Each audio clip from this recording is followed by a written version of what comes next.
It's a stormy night, and in a hotel, a young couple lays in bed holding hands as they take a new illegal upper called Synchronic. While they wait for the fun effects to start, the man leaves the room and takes the elevator, and in only a few seconds they both start seeing things.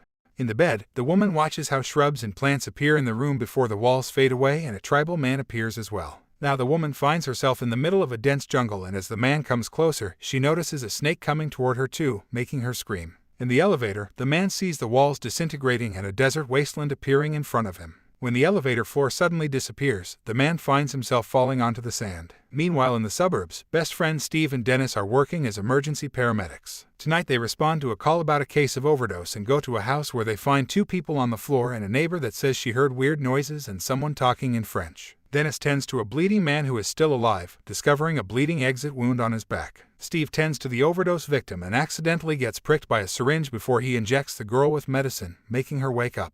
The police soon arrive and find a wrapper for Synchronic, concluding that this is simply a result of addicts attacking each other. On their way out, Steve sees a copper coin on the floor and picks it up. While the duo takes the bleeding man to the ambulance, the cops find a bloody sword stuck to a wall. Sometime later, Steve and Dennis take a break during which Steve plays golf. He also examines the coin he found and sees the stamp date as 1721, which he finds curious. Worried about the prick, later Steve has himself checked for HIV, and the doctor recommends that Steve goes through a complete medical checkup. The following day, Steve goes to his friend's family picnic to celebrate Dennis' daughter's birthday. Steve sees Dennis' eldest daughter, Brianna, sitting alone on a boulder and decides to approach her, knowing that Brianna sees him as the cool uncle.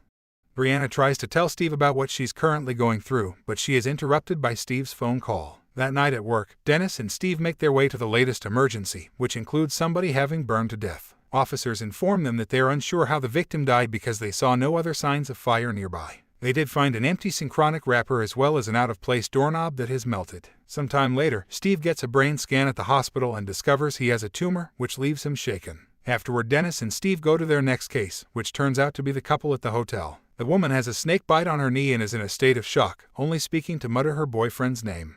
They find another Synchronic packet at the scene, and the animal control worker tells them they've searched for the snake to no avail. He also tells them that he recognizes the snake bite and it could have only come from a snake that hasn't been seen in the area for decades. Then Steve finds a bag from the shop where the victim got the Synchronic. At that moment, the hotel caretaker tells them he heard a loud bang from the elevator shaft, so Dennis goes to investigate. When he opens the elevator doors, he finds the woman's boyfriend at the bottom of the shaft, dead but still looking happy about it. On their way to the hospital, Dennis notices Steve taking medicine more frequently. Steve meets with his doctor, who tells him that the tumor is cancerous and affects his pineal gland. There aren't exact numbers. Steve may have 6 weeks left or several decades. It depends on how he'll react to the medication and therapy.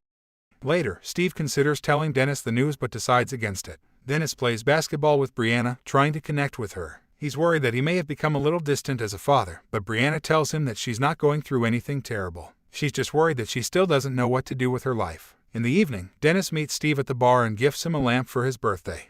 Then Dennis opens up about the doubts he has about his marriage, confessing he's unsure if being a family man is what he wants. He looks at Steve's lifestyle as a bachelor and can't help but feel jealous sometimes. Dennis chooses that moment to finally confront Steve about all the medicine he's been taking. Worried that Steve may have an addiction, but Steve doesn't tell him about the tumor. Instead, he just says he can take care of himself. The next day, the duo arrives at a house party after another call about an overdose, and they find two teenagers. One is dead on the floor and the other is speaking incoherently. They ask her if there are others, and she says a girl named Brianna was with them. Terrified to hear his daughter's name, Dennis calls his wife and learns that Brianna isn't at home, confirming it's his daughter who has gone missing. Now that a loved one has fallen victim to Synchronic, Steve decides to visit the shop that sells it and buys all the remaining packets. A man sees all this and follows Steve to his car to offer to buy the Synchronic from him, even offering much more than the store's price. However, Steve tells the man off and drives away. At Dennis' house, he and his wife are contacting the authorities and printing out flyers for Brianna. The wife is devastated, always thinking they aren't doing enough. That night, Steve is lying in bed with his dog Hawking when he suddenly hears a noise coming from the living room. Taking a bat with him, he goes to investigate, and when he opens the closet he finds the man from the shop. Steve threatens to beat him, but the man confesses he was the one that made Synchronic. His name is Dr. Kermani, he works as a chemist, and he has been trying to buy back the Synchronic that is being sold all over the country. His job consists of making synthetic uppers by changing the molecular structure of legal medications and turning them into something that mimics illegal substances. Synchronic was supposed to be a simple way to have fun, but he accidentally made something that allows people to travel through time. Apparently, Synchronic distorts the fabric of space-time, allowing people to cross to different periods. Because it impacts a person's pineal gland, adults with a developed pineal gland can only appear as shadows or ghosts in the past, but younger people with an underdeveloped pineal gland can travel entirely and even get stuck in a different time. Hermione has been spending his time tracking down all the Synchronic to destroy it, and the shop had been his final stop. Skeptical, Steve tells him that he flushed the Synchronic down the toilet and orders Hermione to leave. Believing all Synchronic had been eliminated, Hermione leaves, but it's then revealed that Steve didn't flush the Synchronic. He actually only threw them in the trash. The following day, Steve is at his chemotherapy session, and as soon as he finishes, he immediately feels the side effects and starts vomiting randomly. While he works, Steve is exhausted all the time. Suddenly, Dennis gets a call from the hospital, informing him there's a missing supply of morphine. He immediately suspects Steve because he still doesn't know about the tumor and he has noticed the changes in Steve's health. Soon they get another call about a man with a broken leg, and when they arrive at the location, they discover the victim speaks a different language. They still start treating the man, and Dennis begins giving Steve instructions. This annoys Steve and he says he knows how to do his job, but Dennis replies he doesn't, implying Steve came to work after consuming morphine. As they head out, they get into an argument that starts with a few insults but soon escalates into throwing fists at each other, so the ambulance driver has to break them apart. Steve leaves, going home alone. Later that night, Steve examines the coin he got from the crime scene, and the sight of the date convinces him to try Synchronic. Only a few minutes need to pass before bright lights begin filling the living room, and when he turns, he sees a swampland slowly appearing around him as his living room walls disappear. Eventually, the living room disappears completely and Steve is left in a swamp. He looks around, smelling and touching everything, barely believing what he's seeing. There's a man stalking him from a distance muttering a prayer, but Steve's attention is on a crocodile suddenly approaching him. He backs away as he notices he's also starting to disappear, and at that moment, the stalker is revealed to be a Spanish conquistador. The man starts charging at Steve with his sword, who doesn't know what to do because he's caught between the crocodile and a crazy dude. But just when the Spaniard is bringing his sword down on him, Steve appears back in his living room, finding Hawking staring at him very confused. Steve almost dismisses what happened as a dream until he sees a slash mark on the floor from the conquistador's sword. Finding all this fascinating, Steve decides to document his experience with a video camera, explaining that Synchronic allows him to go back in time for 7 minutes and that he suspects that the same happened to Brianna. He takes another dose and slowly disappears, then he shows up in the middle of a frozen wasteland, meaning he immediately starts freezing. Steve notices a figure approaching him, but at that moment he collapses from the cold. 7 minutes pass and Steve immediately reappears in his living room still shivering.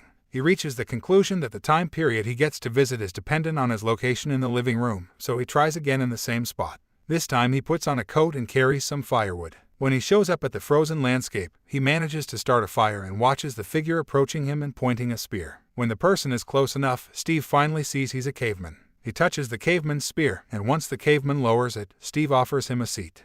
The men sit across from each other for a moment while the 7 minutes pass and Steve slowly returns to the present. The following morning, Dennis and his wife are having more trouble with their marriage because Brianna's disappearance has made their already existing problems worse. Meanwhile, Steve hears from the radio that Dr. Kermani has ended things for himself. Later that night, Steve thinks about the fact the paramedics found the copper coin, the sword, and the doorknob in the houses they visited, meaning he should be able to carry things too. Deciding to experiment, he takes another Synchronic, and as he starts disappearing, he embraces Hawking. He successfully brings Hawking back with him, but unfortunately they've arrived at a period where most of the population is incredibly racist. They've popped up in a house where a man chases them out, so Steve and Hawking run away, only to find everyone in the town looking at them in the same way. 7 minutes pass, but to Steve's shock, he doesn't disappear. He decides to return to the house where he and Hawking appeared in, taking another Synchronic before sneaking inside. Sadly, the man discovers them and calls his friends, who appear in very infamous white drapes. Chaos ensues in the living room, and Steve gets separated from Hawking. As Steve tries to grasp Hawking's leash, the men are about to shoot Steve, but suddenly he reappears in his living room without Hawking.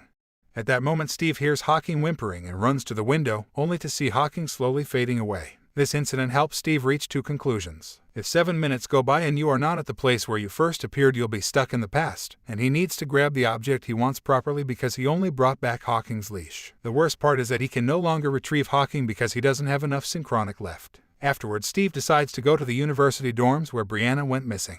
Earlier, one of the teenagers in the incident said Brianna was seen sitting at a spot before disappearing, and Steve tries to travel at that exact location. He ends up in the middle of a forest where several men conduct a ritual and mistake him for a spirit they've summoned. They immediately swarm him, and Steve begins running away in the direction he came from. Fortunately, he's able to grab a lawn chair and gets transported back to the present with no issues. At that moment, the teen who told him about Brianna shows up and clarifies that Brianna had wandered off. She didn't actually disappear from that specific spot. Sometime later, Steve meets with Dennis at a bar and Dennis confesses that he may be getting a divorce. He feels guilty about not fulfilling the promise he made to his wife on their wedding day and explains that she's loved him unconditionally, but he doesn't think he has been returning the love. He says that Brianna was the only one keeping their marriage afloat, and now that she's gone, he feels that nothing is holding them together. Steve then reveals that he'd exchanged his bachelor life for Dennis's stable married life in a heartbeat, which surprises Dennis. Then Steve finally reveals the truth about his brain tumor, which leaves Dennis greatly upset. Steve tries to calm him down by telling him he's been doing chemotherapy, and the two reconcile, prompting Dennis to reveal that it was actually their ambulance driver who had been stealing the morphine. Later at a cemetery, Steve shows Dennis video footage of the evidence of Synchronic's effects, which leaves Dennis worrying about Brianna being stuck in the past.